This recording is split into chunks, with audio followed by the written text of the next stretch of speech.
Hey guys, welcome to another Bloodborne video. This time we're gonna go over Darkbeast Paarl, which is this like big dog dude that's like infused with a bunch of electricity. He's pretty scary, pretty ominous. I actually put this off for a while.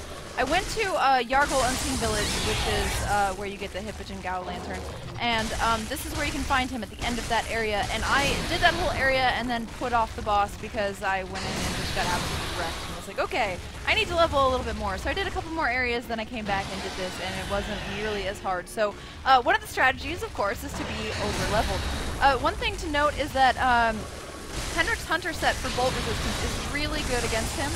You're going to get, you know, a lot more resistance against everything that he does, which is pretty much just 100% lightning.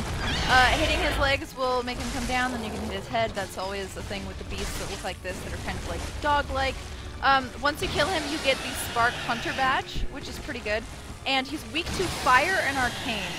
That's something to remember. So, as with a lot of bosses, you can throw an oil urn on him, and then you can throw a Molotov on him, and that does massive damage and makes it a lot more easier.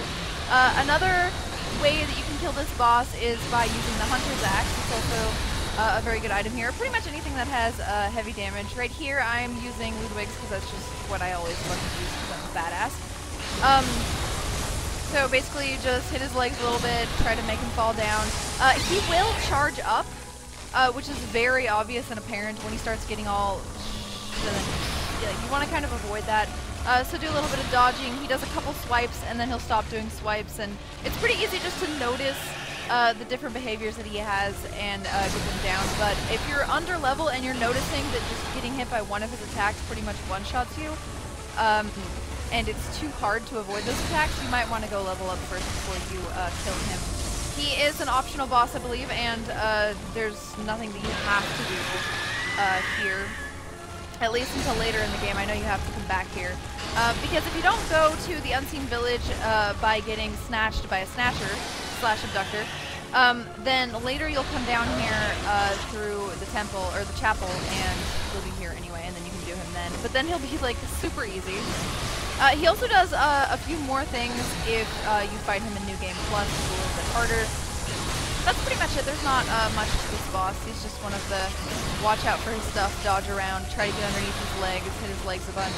His legs, as always, are pretty thin. They're hard to get. So maybe you don't want to lock on. A lot of these bosses, you don't want to lock onto them so that you can target something other than their head, because their head's not always close to the ground.